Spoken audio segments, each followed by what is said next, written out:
It was all just too much. What we were watching couldn't be real. Our minds, our souls refused to believe it. The enormity of it all. The shock soon turning to sorrow. As we realized so many people would not be going home to their loved ones that night.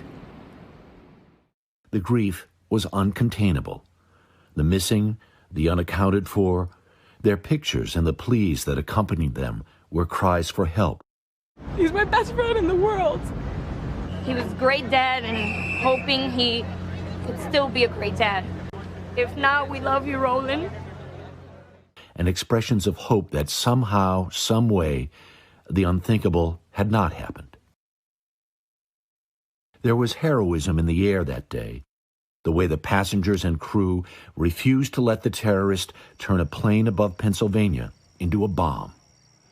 The way so many people in the World Trade Center helped their friends and colleagues and complete strangers to safety. The way the firefighters, law enforcement, and EMTs gave little pause to entering buildings they knew they'd never escape. We were numb for weeks. The pictures from the Pentagon, the fire there that took days to extinguish, the hollowed-out field in Shanksville where United Flight 93 was forced to the ground. The pile, the search for survivors, for remains. They said the air there was safe. Those who were there knew that couldn't be true. We watched a lot of funerals and learned over time the life stories of those we lost.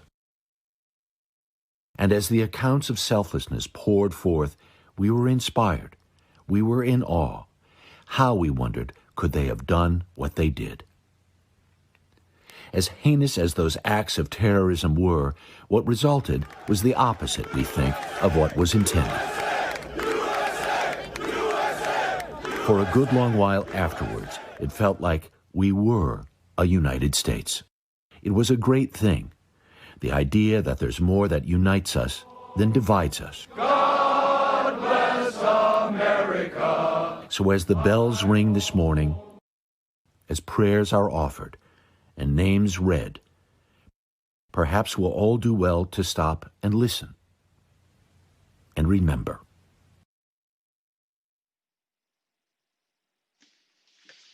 And I don't want to be Pollyanna, but I really want to believe deep down inside that there is a day in our future again when we're all going to feel that way, when we're all going to feel like one nation. Yes, there will be. We need it right now, Harry. You sure do, Harry. Thank that you. was beautiful. Thanks, Harry. Well, let's take a pause. Let's sigh. Let's remember. Yeah. Let's absorb it. Yeah. And we'll let Al take us to weather for a moment.